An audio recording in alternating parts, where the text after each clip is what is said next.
Bom dia a todas e todos. É um prazer muito grande estarmos novamente aqui reunidos para dar continuidade à nossa série Desnudando, hoje com o tema Desnudando o Lockdown, Epidemia e Economia à Oposição. Esse é o tema da palestra de hoje.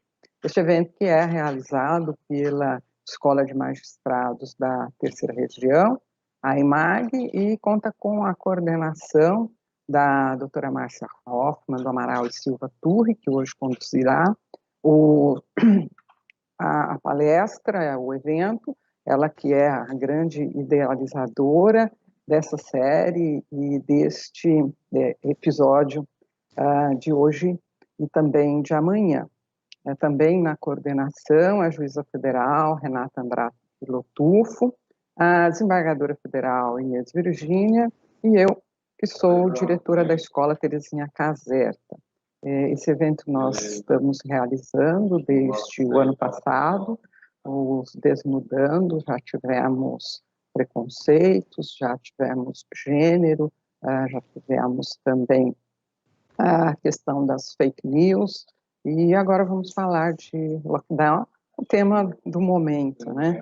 Que ainda traz muitas dúvidas, muitas incompreensões, nesse período tão obscuro que estamos vivendo, um período de grandes incertezas, aflições, medo, e incompreensões, informações desencontradas, controversas, enfim, é um momento em que todos estão muito apreensivos e, na verdade, cheios de dúvidas e inseguros e até, por que não dizer, perdidos.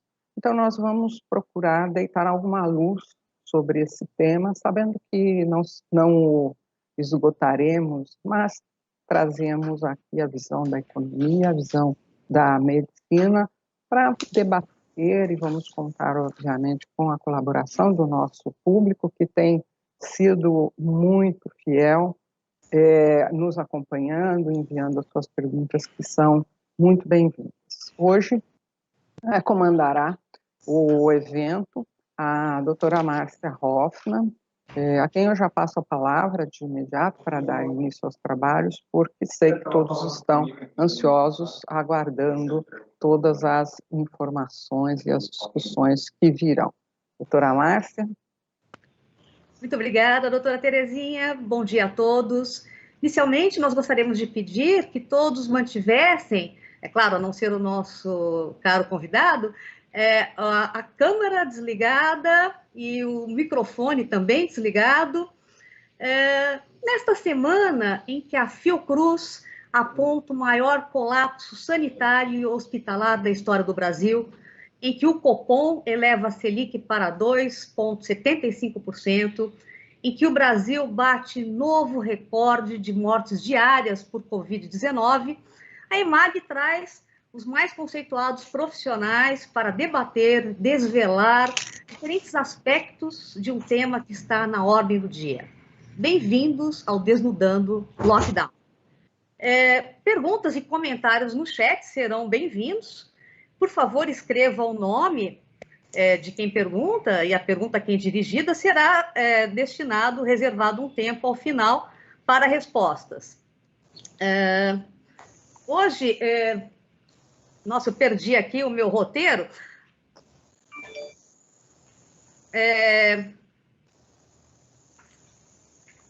Hoje, a palestra de hoje é Epidemia e Economia. A oposição, nosso palestrante é o doutor Samuel Pessoa, físico, doutor em Economia pela USP, chefe da pesquisa econômica da Julius Baer Family Office, pesquisador associado do Instituto Brasileiro de Economia da Fundação Getúlio Vargas do Rio de Janeiro e colunista do jornal Folha de São Paulo. Doutor Samuel, o último domingo foi marcado por manifestações contra medidas mais duras de isolamento social. O maior argumento dos manifestantes era que tais medidas prejudicam a economia. Isso é verdade? Sem mais delongas, passo a palavra ao Dr. Samuel Pessoa. Por gentileza, o senhor conseguir em 30 minutos? Tá ótimo, Márcia. Muito obrigado pelo convite. É um prazer estar aqui com vocês. Essa pergunta é difícil, eu vou fazer uma rápida exposição sobre a natureza dessa crise que a gente está vivendo. Termino com o que a gente sabe a respeito dessa sua pergunta, e aí elaboro um pouco a manifestação de domingo. Né? O que é, para mim, o que ela representa? Né? Deixa eu compartilhar. Vocês enxergam bem? Sim.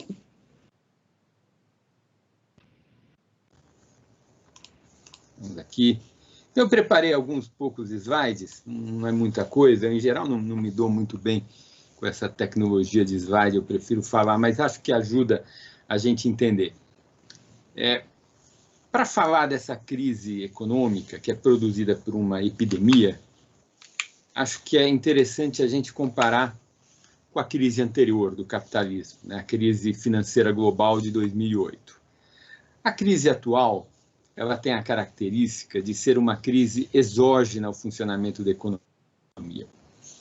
As economias estavam andando e apareceu um vírus, e esse vírus gerou um problema de saúde pública no planeta e, portanto, as economias foram desligadas. Houve uma parada brusca das economias no segundo trimestre do ano passado, com exceção da China, cuja parada brusca foi no primeiro trimestre, e conforme as economias e as sociedades lidam melhor ou pior com o vírus, o tratamento final é a vacinação, mas muitas sociedades conseguiram lidar muito bem com o vírus antes de se vacinarem.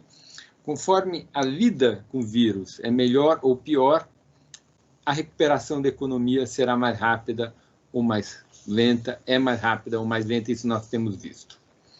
Na grande crise financeira de 2008, a gente teve uma história diferente. O que aconteceu lá na grande crise financeira de 2008? Houve algumas mudanças regulatórias lá no governo Clinton, que facilitaram os critérios de concessão de crédito, de aquisição de casas próprias, né, hipotecas, para a baixa renda norte-americana. Houve um processo durante década e meia, mais ou menos, de concessão de crédito de baixa qualidade, sem se preocupar muito com a capacidade de repagamento do devedor. Esses passivos foram se acumulando nos bancos, até que, quando o ciclo econômico virou no final de 2006, início de 2007, problemas começaram a aparecer. A inadimplência começou a subir nesse segmento do crédito. Uma hora, houve a quebra de uma grande instituição financeira, lá em setembro de 2008, o Lehman Brothers, que gerou um efeito dominó, o Banco Central teve que atuar muito rapidamente, e houve uma crise profunda. O importante, houve uma crise profunda, e a economia americana, essa crise profunda de crédito afetou todo o sistema bancário americano, mas também europeu, porque os bancos europeus tinham entrado nesse business, nesse negócio também. Importante é que, quando a economia saiu da crise, ela não saiu crescendo a mesma coisa que ela crescia antes. Apareceu uma taxa de crescimento um pouco mais lenta. Não só ela saiu da crise crescendo menos, mas ela perdeu o PIB com a crise, ela perdeu um nível de crescimento, um nível de produto, e na retomada ela nunca mais recuperou aquele nível. Ela voltou a crescer a partir de um nível mais baixo. Claro que ao longo dos anos o crescimento fez com que 6, 7 anos depois ela ultrapassasse o pico prévio, mas houve uma perda permanente do crescimento. Por que isso? Porque essa crise endógena, quando é uma crise produzida pelo próprio funcionamento, na verdade, uma parte da atividade econômica antes da crise, ela está com anabolizante, ela tem um certo grau de artificialidade, tanto o nível da economia, né, da atividade econômica, quanto a taxa de crescimento. Na retomada do crescimento após a pancada, a crise, há uma perda permanente de PIB e a economia volta crescendo a uma velocidade mais baixa. A gente viu isso acontecer também na grande crise brasileira, de 2014 a 2016. Uma grande crise produzida pelo próprio funcionamento da nossa economia, E quando a gente caiu, a gente voltou, mas houve uma perda permanente, porque havia uma certa artificialidade na nossa taxa de crescimento, na nossa trajetória na década anterior. E além de ter havido uma perda permanente no nível, houve uma perda permanente na taxa de crescimento. 2017, 18, 19 foram anos de crescimento baixo. Ou seja, havia alguma artificialidade no funcionamento da economia entre 2007, 2008 e 2014. 2013, essa artificialidade cobrou um preço no período seguinte.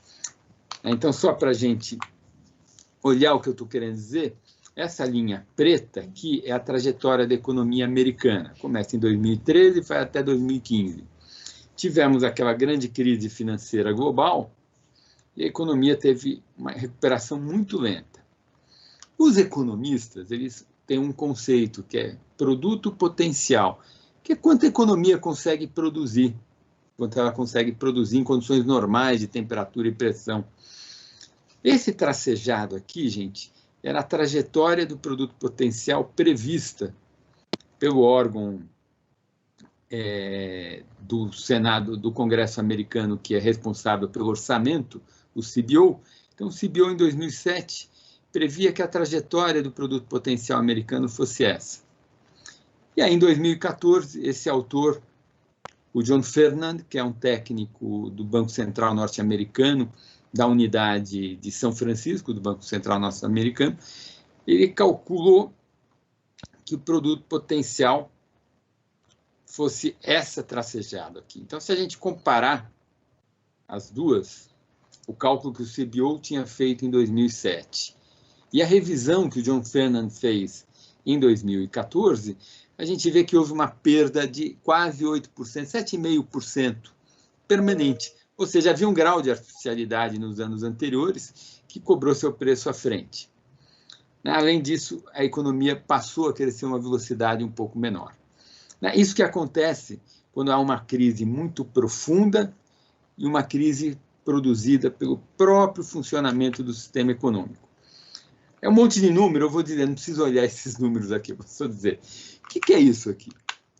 Esse aqui é um outro trabalho pelo mesmo autor, aquele John Fernand, que ele está avaliando, dada a crise sanitária que ocorreu nos Estados Unidos, qual deve ser a perda permanente de nível de produto. A gente viu que lá na grande crise financeira global a perda foi de uns 7,5%. E aqui ele fez um monte de conta, tentou achar efeito de tudo quanto é lado, ele chegou a 1% de perda, e eu confesso que acho que está até um pouco exagerado. O ponto que eu gostaria de enfatizar para vocês é que quando nós temos uma crise que é endogenamente, que é exógena, é produzida por um fator completamente exógeno ao sistema econômico, a recuperação da crise é muito mais rápida. E a perda permanente, se houver, ela será muito menor. Então, isso é uma boa notícia. Passando o problema sanitário, o mundo vai retomar. E, de fato, se a gente olha as previsões das principais casas, o mundo caiu ano passado 4%, todo mundo acha que o mundo vai crescer esse ano 6, 6,5%. Então, um ano de forte recuperação, praticamente tudo que a gente perdeu ano passado vai devolver esse ano. Talvez não devolva tudo. O processo de vacinação não está rápido em todos os lugares do mundo. Algumas economias vão terminar sua vacinação mais para o final do ano ou início do ano que vem. Mas a mensagem primeira que eu gostaria de deixar para vocês é: resolvendo o problema sanitário, a economia vai voltar a uma trajetória parecida com a trajetória que ela tinha antes. Isso aqui já aconteceu com a China. Aqui vocês têm um gráfico da China. A China caiu no primeiro trimestre do ano passado e recuperou fortemente ao longo de todo o ano passado, segundo, terceiro e quarto trimestre do ano passado. Essa linha tracejada azul é a tendência da economia chinesa se não houvesse o vírus. Se não houvesse o vírus, para onde ela iria? Onde a linha tracejada marca. Se vocês olharem o último ponto, que é o quarto trimestre do ano passado, a gente vê que a China já atingiu aquela tendência que vigorava antes da crise.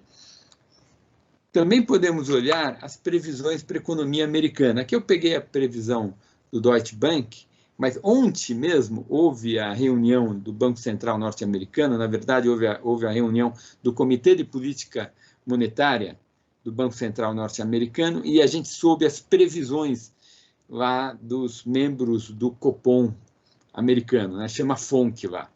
A gente viu as previsões, e as previsões batem exatamente com essas previsões que eu tinha já preparado do Deutsche Bank. Então, o que o Deutsche Bank está dizendo? Economia americana, essa linha cinza é a tendência pré-Covid, é o que seria a trajetória da economia americana se não houvesse Covid. Tracejada é onde a gente está, a economia americana caiu no primeiro, caiu no segundo trimestre, recuperou no terceiro, fechou o quarto aqui, e a trajetória hoje que se tem é dada por essa linha azul.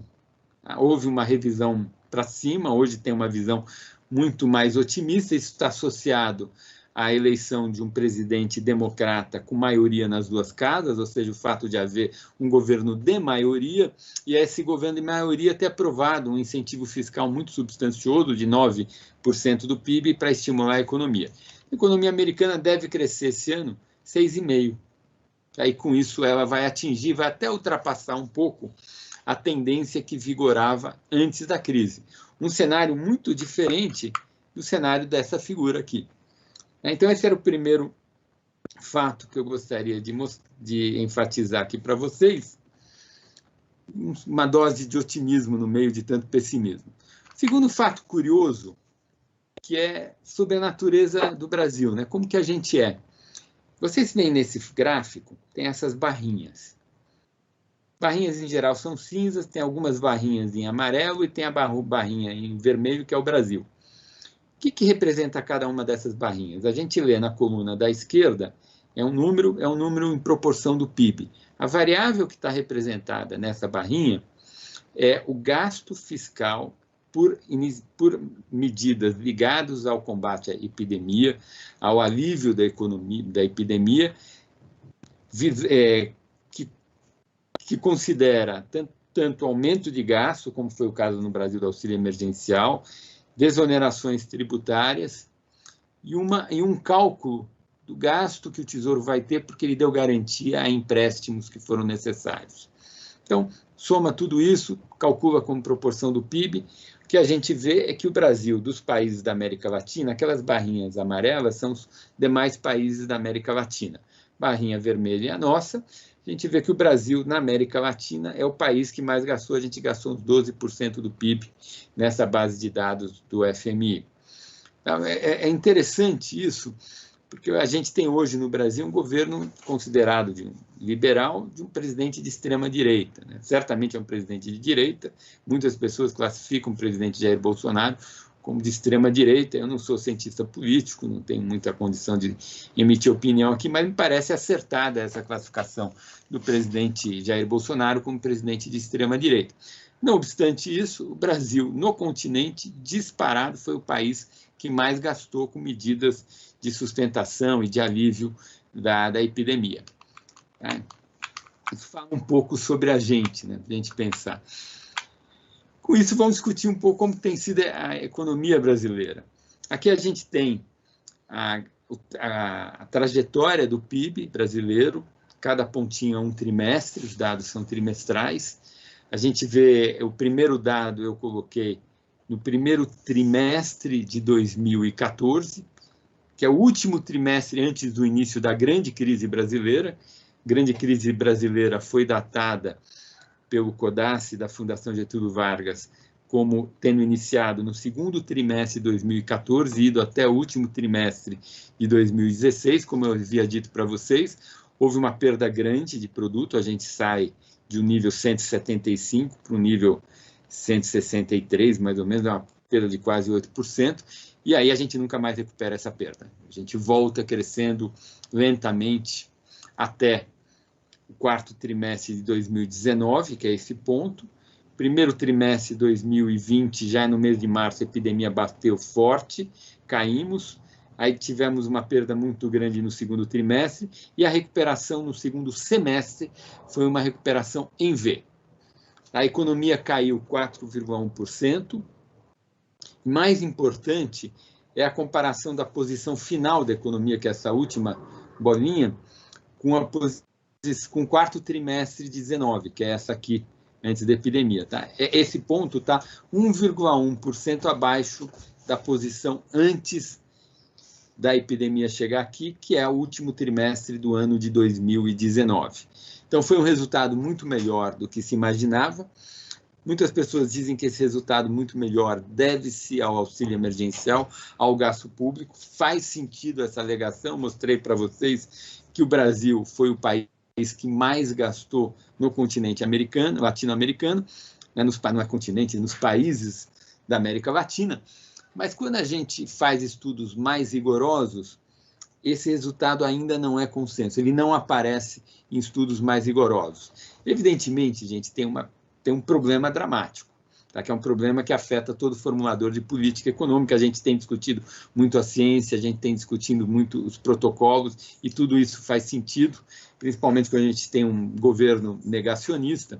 Mas muitas vezes, quando a gente está no meio de um problema e a gente tem que tomar decisão, não dá para esperar a ciência nos auxiliar, né? Ou seja, a formulação da política econômica tem um quê de arte, e é difícil a gente saber se o auxílio emergencial serviu ou não, mas, da frente às necessidades, foi uma medida correta que o Congresso brasileiro tomou, e vamos ver como que a gente sai daqui para frente, né? Mas é fato que a gente teve um comportamento muito bom, o PIB caiu 4,1%, a posição no final do ano passado foi só 1,1% abaixo ao de 2020, Bom, já dei muita notícia boa, né? Agora vamos começar a falar os problemas.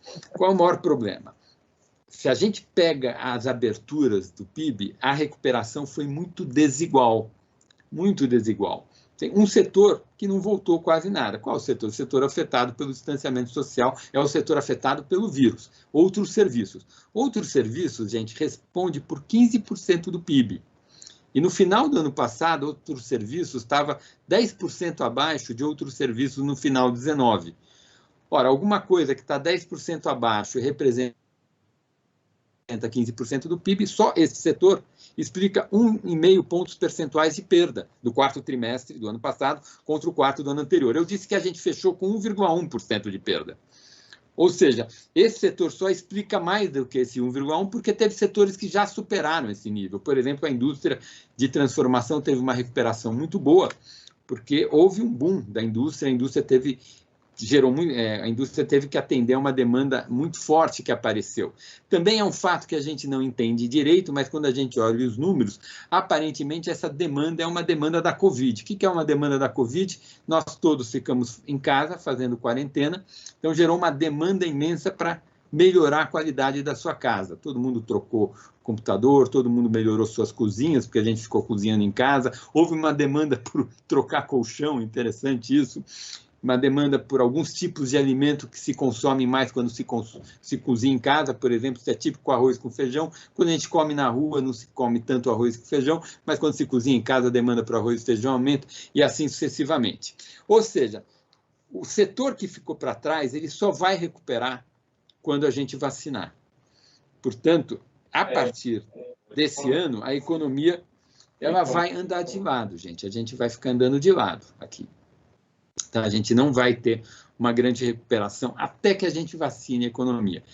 Aparentemente, o crescimento no primeiro trimestre, as primeiras estimativas que eu tinha era um recuo de 0,5%, mas os dados de janeiro e fevereiro surpreenderam um pouco para melhor. Então, aparentemente, o crescimento do primeiro trimestre vai ser próximo de 0 ou levemente negativo. A preocupação toda, evidentemente, olha a epidemia no Brasil, a gente tem a linha azul, novos casos, média móvel de 7 dias, a gente vê na coluna da esquerda, a linha preta é novas mortes, média móvel de 7 dias, a gente vê na coluna da direita, a área achurada em azul, em cinza aqui, é uma previsão feita por um site do Departamento de Economia da PUC, que mostra ainda um crescimento dos novos casos, tem uma oscilação nas novas mortes, mas termina também daqui a 15 dias no nível de quase 2.000 mortes por dia. Essas previsões elas erram. O ponto importante é, olha a espetacular subida que houve dos novos casos, né? Está 2 dias atrasados, esse número de 1.840, a gente viu ontem, já passou 2.000, né? Na média móvel de 7 dias. Ou seja, a gente vive um momento mais agudo da epidemia, os níveis de agora são quase o dobro em mortes dos piores momentos na primeira onda, e tudo sugere que a gente tem pelo menos mais 4 semanas de uma vida muito difícil. Isso significa o quê?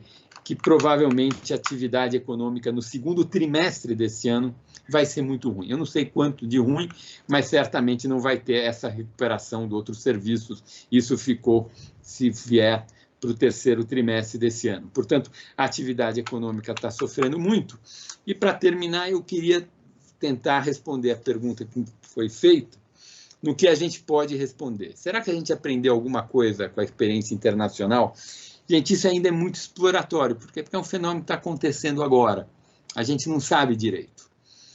E tem uma dificuldade em economia dramática, que é a dificuldade de separar correlação de causalidade. É muito difícil em macroeconomia a gente falar de causalidade. A gente consegue, em microeconomia, falar melhor de causalidade. Por quê? Porque em microeconomia a gente tem uma variabilidade grande. Vou explicar rapidamente, só para vocês entenderem. Por exemplo, eu, há anos atrás, eu orientei uma tese e um aluno meu notou que o programa Bolsa Família gerava redução de divórcios entre as famílias. Tá? Não sei muito bem o motivo, mas a gente tem muita certeza que havia uma causalidade. Foi o programa Bolsa Família que reduziu os divórcios. Os motivos aí cada pessoa explica. Mas como eu consigo fazer isso? Ora, o programa Bolsa Família ele foi se estabelecendo nos diversos municípios com uma certa defasagem. Ele chegou antes em alguns lugares, posteriormente em outros lugares, e a gente consegue ver o caminho que o programa fez e atingindo municípios diferentes em diferentes momentos, e comparar os efeitos da chegada desse programa e pegar municípios muito parecidos com os municípios em que o programa já chegou, que são municípios muito parecidos, mas que o programa ainda não chegou, e ver o que acontece, né? Então, a gente consegue fazer uma análise que os microeconomistas chamam de análise de diferença em diferença. Então, eu pego uma variável, por exemplo, o número de casais que não separaram, e vejo como essa variável era antes de chegar ao Bolsa Família, depois de chegar ao Bolsa Família. Nos municípios que não teve Bolsa Família, eu vejo antes e depois em relação aos outros municípios e faço diferença da diferença e vejo se tem uma significância estatística. Como a única coisa que diferencia os dois grupos de município é a existência do Bolsa Família, a gente consegue estabelecer uma causalidade. Em macroeconomia é muito mais difícil, então a gente consegue fazer correlação. Às vezes a gente consegue ter um experimento mais cuidadoso, que permite que nós inferamos uma causalidade, mas em geral a gente está falando de correlação. O que é correlação? É o que anda junto com o quê? Primeiro, o que a gente sabe da economia? A gente sabe que a queda da economia variou muito de país para país. Tá? Então, o que a gente tem aqui? A gente tem aqui uma medida, esse é um paper do FMI bem recente, tá? Um paper está um mês, acho que há menos de um mês foi divulgado.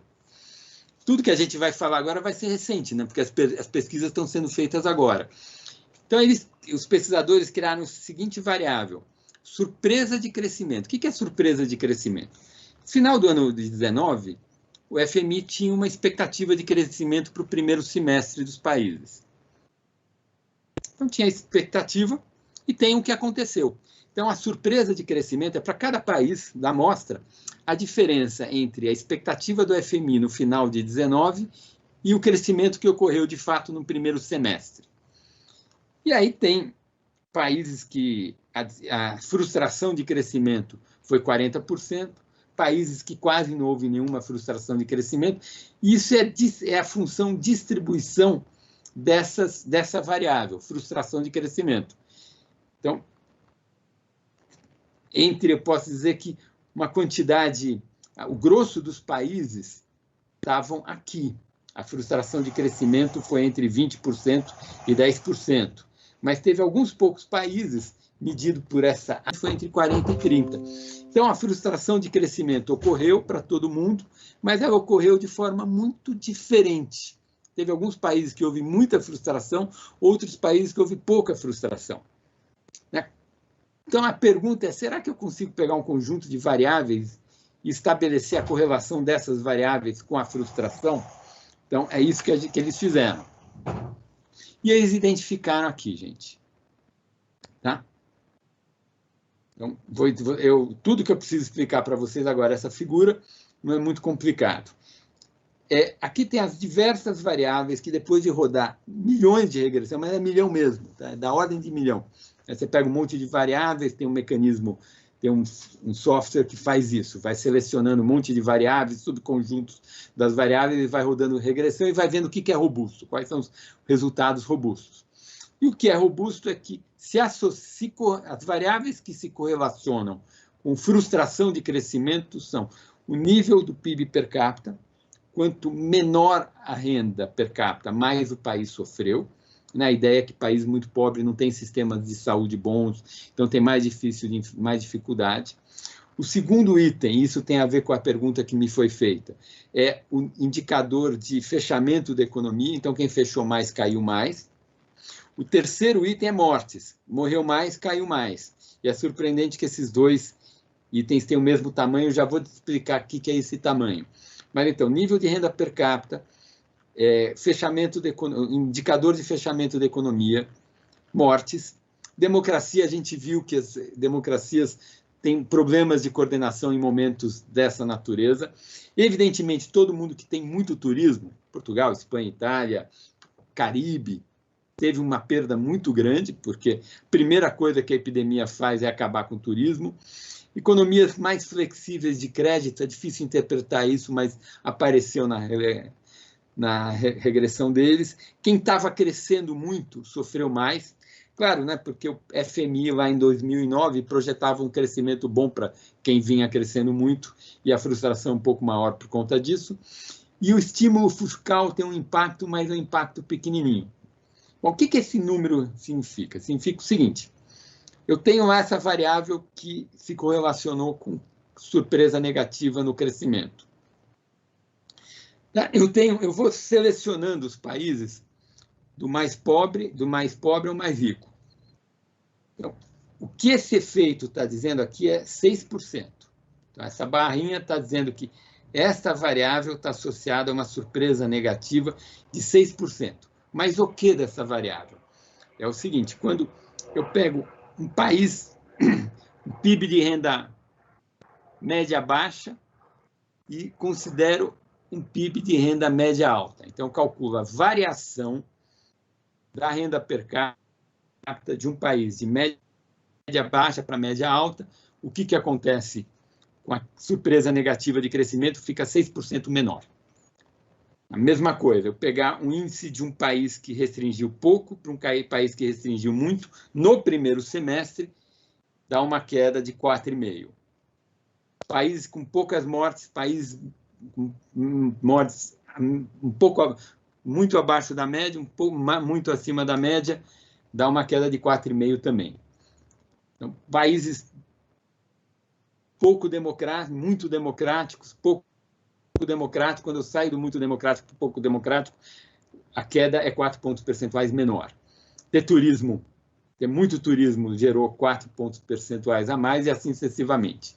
Então, essas são as variáveis que, num exercício muito rigoroso, e o melhor que com os dados dá para a gente fazer, e ainda com os dados só do primeiro semestre, a gente não estudou ainda os fatores que condicionaram a volta, a gente vê, o mais importante é que fechar a economia piora, mas morte piora na mesma.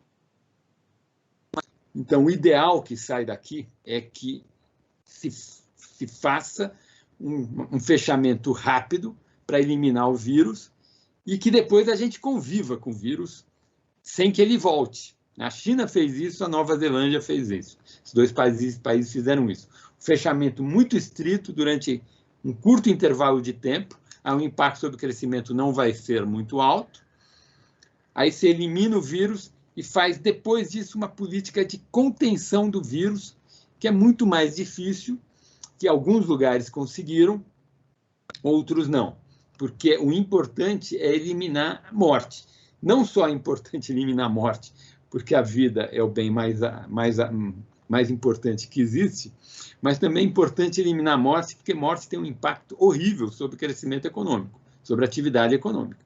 Porque é meio óbvio, né? Se começa a morrer muita gente, as pessoas ficam com medo. E independente do governo fechar a economia ou não, o comportamento das pessoas fecha a economia naturalmente. Então, só faz sentido, não faz sentido essa contraposição entre economia e epidemia, porque se a epidemia correr solta para a gente tentar salvar a economia, vai morrer um monte de gente, e aí a economia vai fechar naturalmente, quer o governo queira, quer o governo não queira, porque as pessoas vão ficar com medo, e isso vai acontecer no segundo trimestre no Brasil, isso vai acontecer nas próximas semanas, porque as mortes estão se avolumando, elas provavelmente continuarão a crescer, vários analistas da área sanitária já dizem que provavelmente nós vamos estabilizar com 3 mil mortes dia, que é uma pequena tragédia, uma enorme tragédia, e, portanto, as pessoas vão ficar em casa, quer os governos decidam ou não decidam. Deixa eu ver se eu esqueci de alguma coisa. Vou terminar com uma nota positiva. Aqui é o gráfico dos novos casos para Israel. Israel já vacinou toda a população e a gente vê que os resultados começam a aparecer.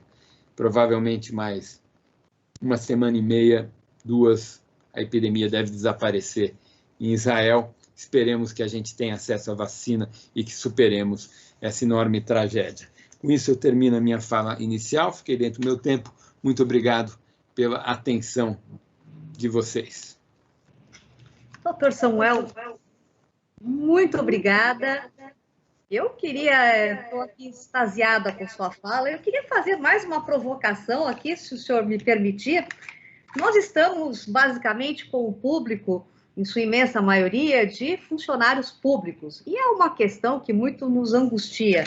Se eu bem entendi o que o senhor explanou, existe um fator exógeno, o senhor fez uma diferenciação entre fator endógeno e fator exógeno nos países, que seria epidemia, que uma vez contornado esse fator, os países voltariam a crescer como estava previsto antes. E depois o senhor tocou na questão do gasto público. E eu viria para o Brasil, não sei se seria correto fazer essa diferenciação, numa questão estrutural do gasto público e numa questão específica da pandemia.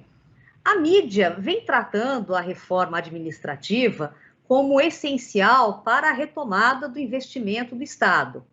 E, particularmente, nos últimos tempos, tem se falado do que dizem, né, a imprensa, as televisões, que o congelamento de gastos do funcionalismo seria suficiente, em tese, para garantir a contrapartida do pagamento do auxílio emergencial, que o senhor mesmo colocou como fundamental para a economia e também para garantir o consumo dessas famílias.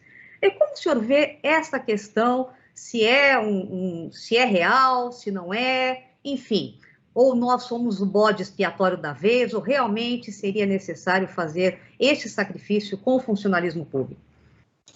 Eu tenho uma visão, vamos lá, eu acho o seguinte, o Brasil vive desde 2014 um conflito distributivo aberto, desde 2014. E nós temos um Estado disfuncional. Em que sentido disfuncional?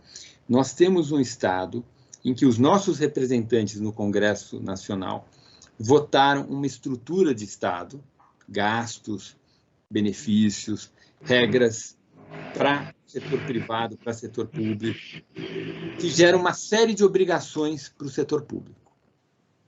E, ao mesmo tempo, esse mesmo Congresso Nacional estabeleceu bases tributárias e subsídios, etc., que geram uma receita. Tem um problema prático, aí é prático, é quase científico, na verdade não é científico, é contábil. O Congresso Nacional decidiu por um Estado e não deu para o Estado uma receita para financiar o Estado que ele mesmo decidiu. Ou seja, a gente tem um déficit estrutural no Estado público, no Estado brasileiro. Isso eu identifiquei esse problema em 2013. Esse problema não estava claro para mim. Em 2013, meados de 2013 ficou claro para mim. Lá em junho, julho de 2013 ficou claro que a gente tem um problema fiscal estrutural. Ou seja, o Congresso Nacional estabeleceu obrigações para o Estado, estabeleceu bases tributárias para esse mesmo Estado, e essas duas coisas não conversam. Então, resolver esse problema tem 3 jeitos. Ou você faz reformas para reduzir o gasto. Na verdade, não é reduzir o gasto, é reduzir a taxa de crescimento do gasto, porque o problema maior não é no nível das coisas. O desequilíbrio que tinha é que a gente decidiu um monte de regras que faz com que a taxa de crescimento do gasto brasileiro seja estruturalmente maior do que a taxa de crescimento da receita brasileira. Essas duas coisas não conversam.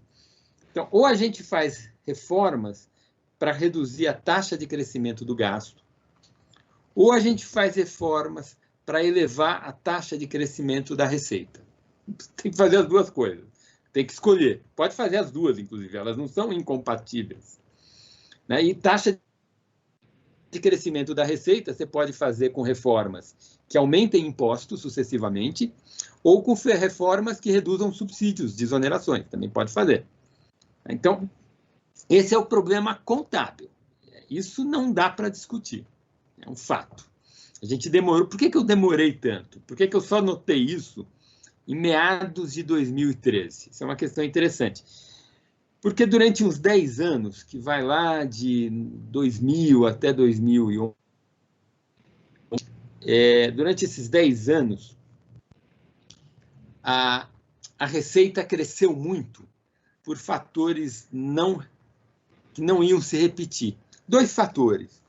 Primeiro fator foi o boom de commodities. Lá a China aumentando muito o preço de commodities. Como o Brasil é um grande exportador de commodities, e o governo tem uma carga tributária sobre esses bens e serviços, principalmente esses bens, a receita ficou inflada enquanto a gente teve o boom de commodities.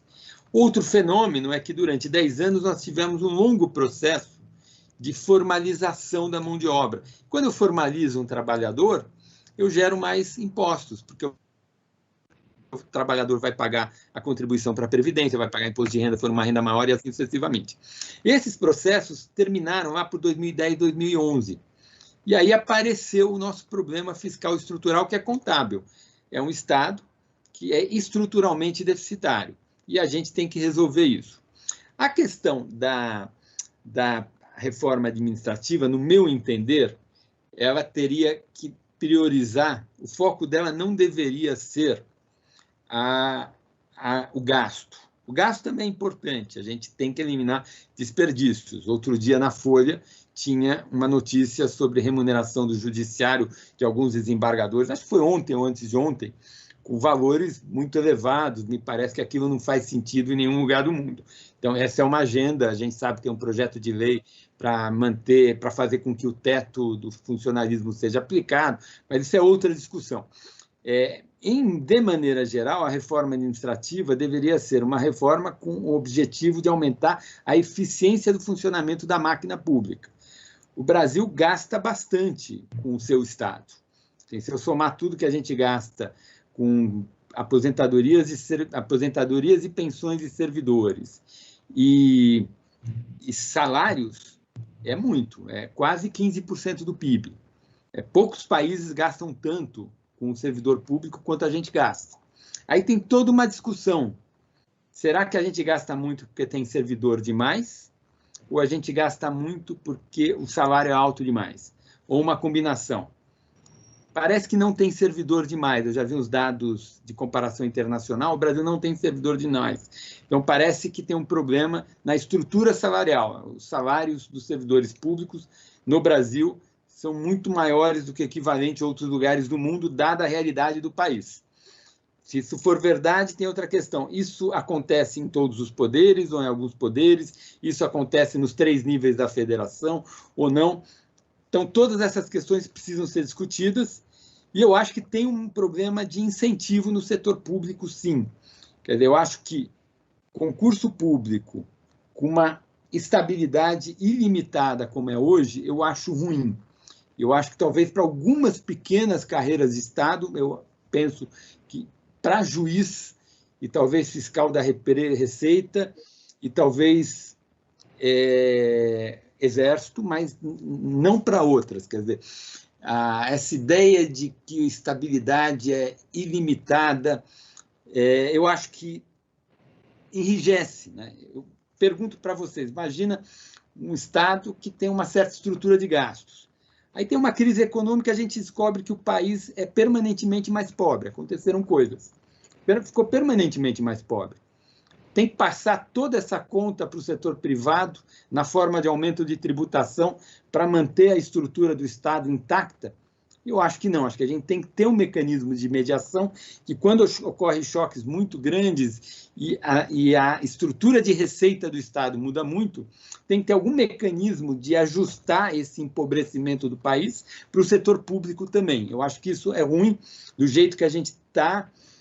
Então, eu entendo o ponto. Agora, eu entendo o ponto da imprensa falar da reforma administrativa. Eu acho que esse ponto apareceu agora, porque a gente passou por várias crises. A gente teve, entre 2014 e 2016, a maior crise da nossa história. Agora estamos tendo uma crise sanitária. O país empobreceu muito desde 2014 até hoje.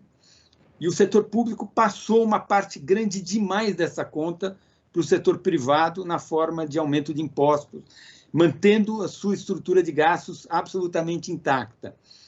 Então, claro que eu acho que também no boom de commodities, principalmente a partir de 2005, quando o presidente Lula ficou preocupado com o mensalão, foram concedidos programas de aumento de salários que tornou a estrutura salarial do setor público brasileiro um pouco irrealista para a realidade do país. Então, isso é uma questão que precisa ser pensada.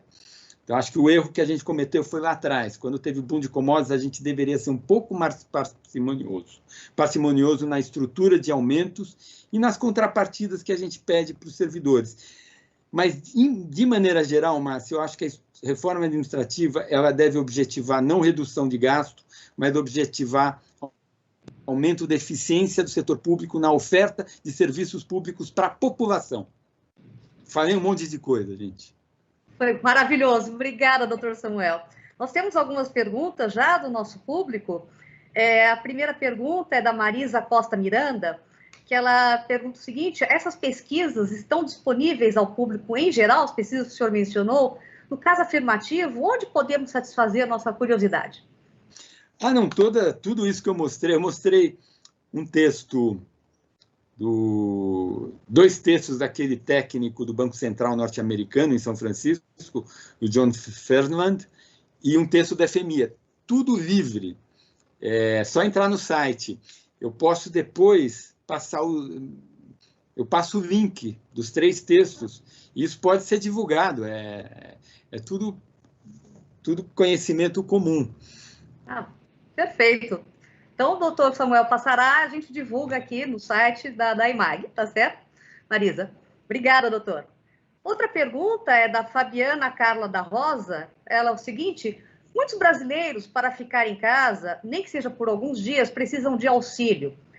Como conciliar um auxílio de valor decente com o risco da hiperinflação? É difícil. Eu não tenho uma resposta fácil para essa pergunta. E uma complexidade é o adjetivo decente. Porque o que é decente varia de pessoa a pessoa. Ontem mesmo eu vi não sei onde eu vi no UOL, em algum lugar eu vi uma juíza, eu não sei se era federal, dizendo que juiz no Brasil é classe média, que a renda que a gente tem é de classe média. Bom, o que é classe média? Se eu pegar a renda média das pessoas no Brasil, a renda média no Brasil é alguma coisa como, acho que R$2.000 ou R$3.000. Uma pessoa que ganha 20 mil reais por mês, ela está no 1% mais rico do país. 1%. Agora, 1% mais rico não pode ser classe média. Mas as pessoas se acham. Quem ganha 20 mil reais por mês acha que é de classe média. Por quê? Porque às vezes, essa pessoa viaja, ela vai para a França, ela vai para os Estados Unidos, né? E aí ela vê o padrão lá, médio, daquela sociedade. E ela acha que ela é a classe média porque ela tem uma vida de classe média da França. O problema é que a renda per capita da França é 5 vezes a brasileira. Agora, se eu for dar para todo mundo no Brasil a renda per capita da França, a dívida pública multiplica por 100 da noite para o dia, ou por 10 da noite para o dia, e o Brasil quebra. Ou seja, então, a primeira coisa é que a gente, quando diz esse adjetivo decente, a gente tem que substanciar esse adjetivo na nossa realidade. Ou seja, o Brasil é uma economia relativamente pobre. Seria muito legal que a gente crescesse, que a gente passasse a ter a renda per capita da França. Mas enquanto a gente não conseguir isso, adjetivos como esse têm que ser ajustados à realidade do país. Inclusive também a remuneração dos servidores públicos precisam ter algum tipo de mediação com a realidade do país e a realidade do mercado privado de trabalho, que é o que o país produz. Então, eu acho que a gente exagerou no auxílio emergencial ano passado, 600 é decente, sei lá, mas para o Tesouro Nacional é muito, tanto é que a dívida pública aumentou muito. Então, o ideal é que nós tivéssemos feito um pouco menos no ano passado para poder fazer mais agora. Não foi o que a política conseguiu produzir. Eu acho que a gente tem um auxílio que vai entrar agora, vai gerar 44 bilhões a mais na dívida pública. Eu acho que está bem calibrado. Mesmo assim, estamos com um desequilíbrio grande, e 23 vai ser um ano em que a sociedade vai se haver com o seu conflito distributivo. Isso quer dizer o quê? O meu sonho é que o processo eleitoral de 2022 seja mais maduro do que o que ocorreu em 2014 e que ocorreu em 2018. Meu sonho é que o tema da eleição 2022 seja o nosso conflito distributivo, o problema do desequilíbrio estrutural do setor público. E que os diversos candidatos digam como que eles vão resolver. E tem 3 jeitos de resolver. Ou aumentando impostos, e aí precisa dizer qual imposto, sobre quem e quanto que vai aumentar e qual a expectativa de receita. Ou reduzindo desonerações tributárias. Só tem vida dura aí, tem que mexer na Zona Franca de Manaus ou não, tem que mexer no regime especial do Simples, tem a exoneração para a saúde de imposto de renda à pessoa física, tem a exoneração para a educação do imposto de renda à pessoa física, tem um monte de exoneração, né? A pessoa está com Alzheimer no final da vida, não precisa pagar imposto de renda, nunca entendi por quê. Se for um rico, faz sentido? Outro dia eu vi no jornal mesmo hoje, tem um projeto de lei para considerar quem é cego de um olho só como deficiente, aí não vai precisar pagar imposto de renda, vai comprar carro com IPVA menor. Então, a gente tem uma série de meia-entradas, né, como o meu amigo Marcos Lisboa chama, tem que discutir essas meias-entradas, vamos reduzir isso. Né? E ter o princípio geral que vamos tratar todo mundo igual. A pessoa é rica, vai pagar imposto de renda. Não importa se tem Alzheimer, se não tem Alzheimer, se tem vista perfeita ou não, se tem cardíaco ou não.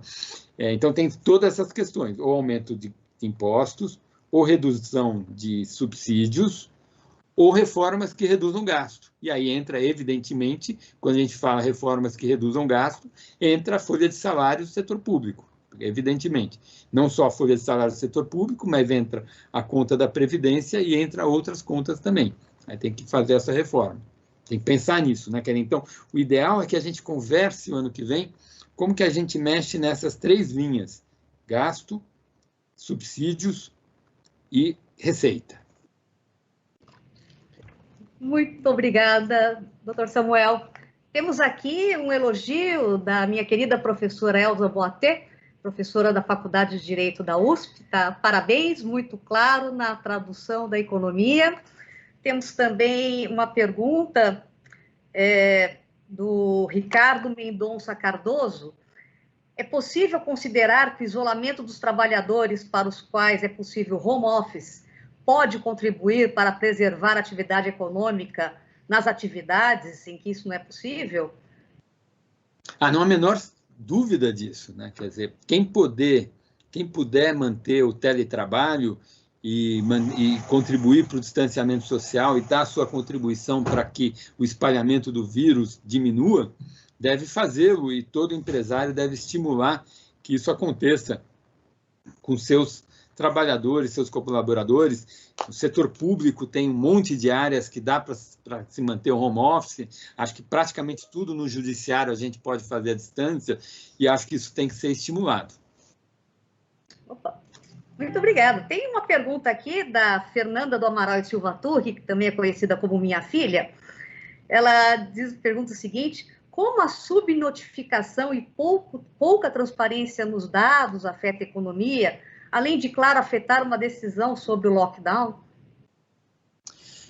Eu não acho. Esse é um tema que eu não me preocupo muito. Quer dizer, o Brasil tem vários defeitos, mas desde o Império a gente tem uma institucionalidade boa do Estado brasileiro.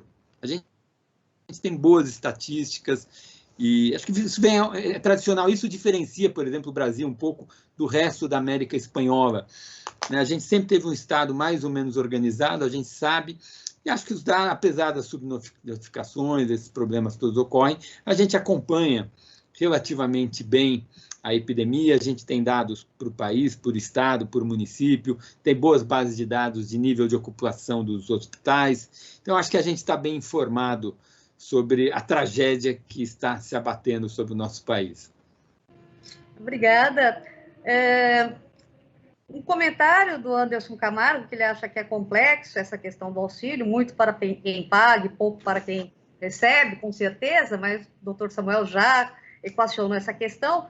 Pergunta do meu querido Rogério Polese, que será interlocutor também aqui amanhã: qual a opinião do palestrante sobre tributar distribuição de lucros e sócios, e sobre a questão polêmica do imposto sobre grandes fortunas?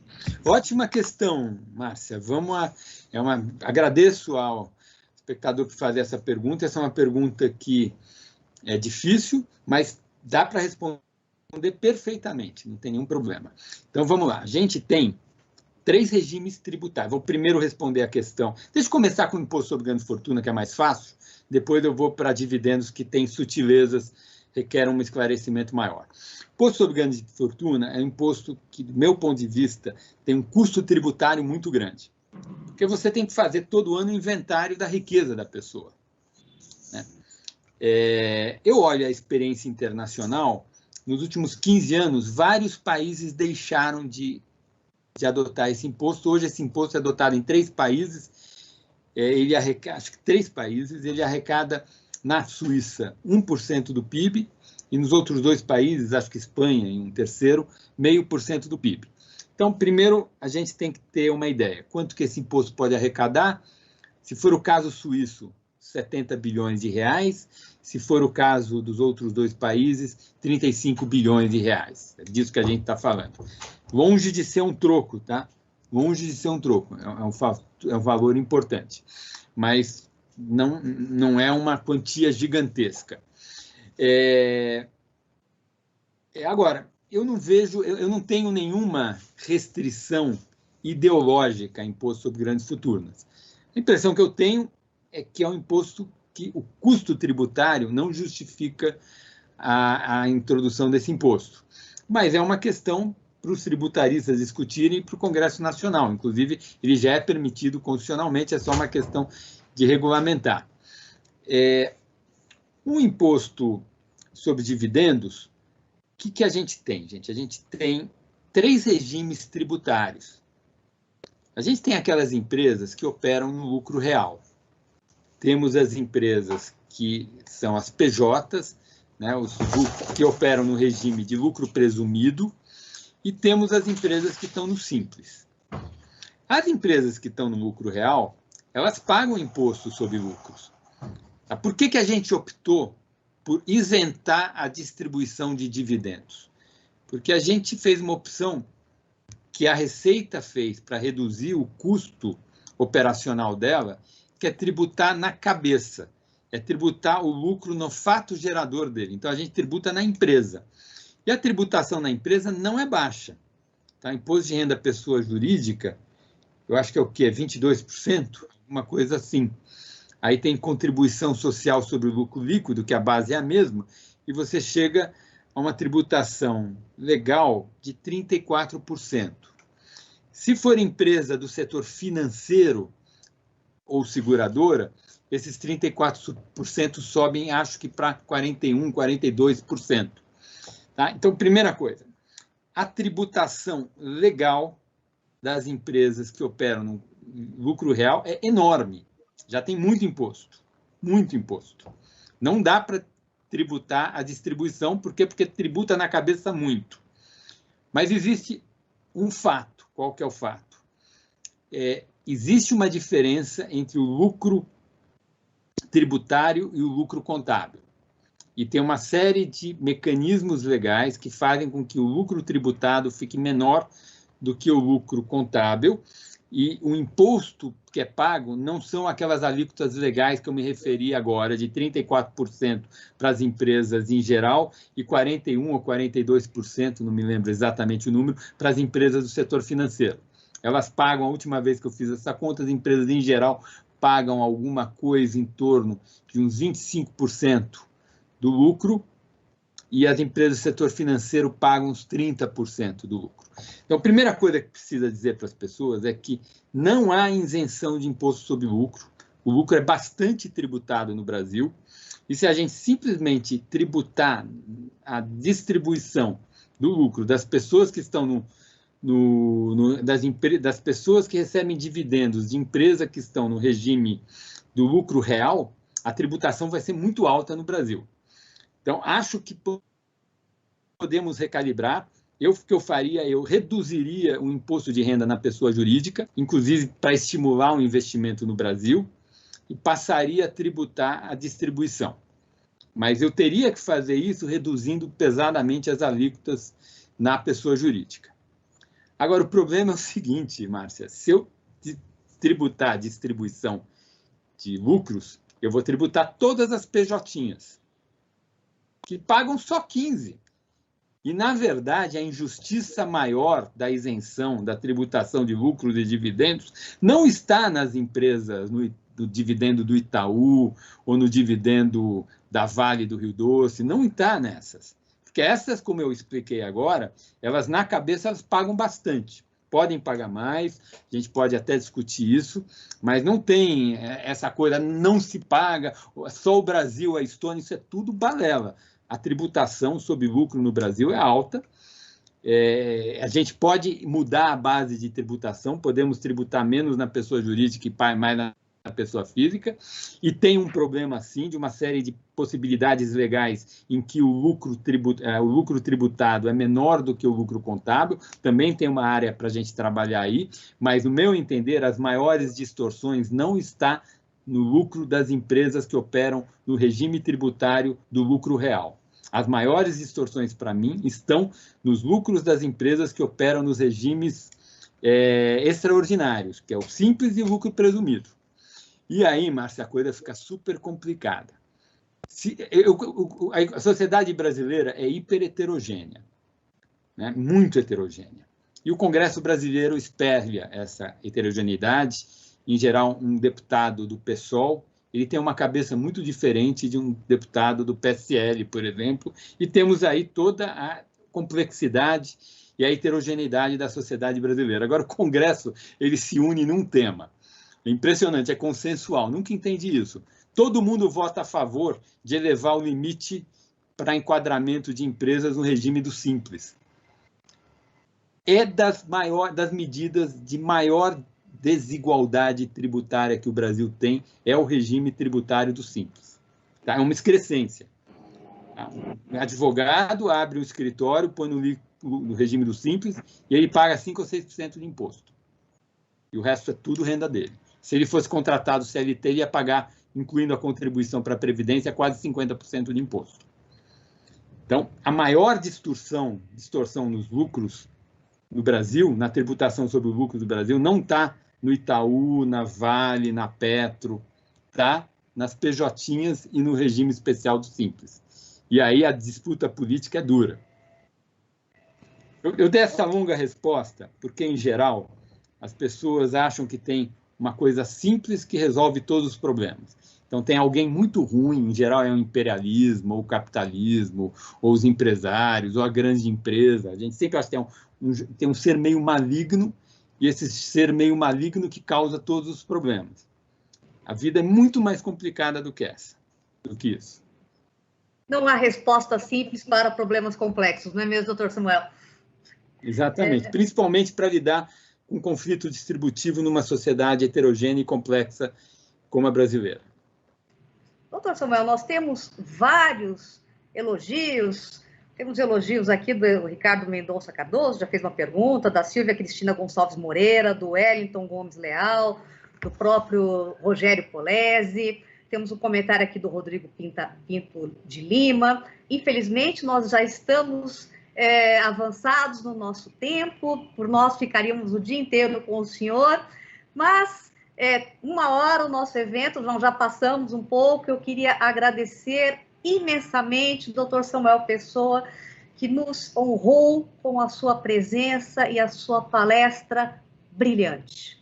Agradeço também o público que nos brindou com sua presença e suas perguntas. Convido a todos para o segundo encontro do nosso evento Desnudando o Lockdown, amanhã, no mesmo horário. O tema é o que ficou visível com este desastre sanitário. Palestrante, Dr. Gonzalo Vecina, o interlocutor, desembargador federal Carlos Delgado. A todos, um excelente dia. Muito obrigada. Eu que agradeço a oportunidade. Até logo a todos e até a próxima. Até a próxima. Esperar tê-lo conosco outras vezes, doutor Samuel. Foi uma honra e uma alegria imensa. Muito obrigada. Obrigada, doutor Samuel. Foi realmente excelente. Muito obrigada pela contribuição com a nossa escola. Bom, foi um enorme prazer, gente. Que a epidemia passe logo e que as condições sanitárias do país melhorem, né? Estamos num momento muito preocupante e de muita tristeza também. 3 mil por dia, realmente, doutor Samuel, é mais um recorde lamentável, né? É triste, né? Muito triste. A gente fica sem palavras, na verdade. Vamos esperar que passemos por isso e consigamos ficar em pé. Muito obrigada, doutor. Obrigada, doutor. Até logo, hein, gente? Uma boa tarde. Até logo, doutor. Muito obrigada.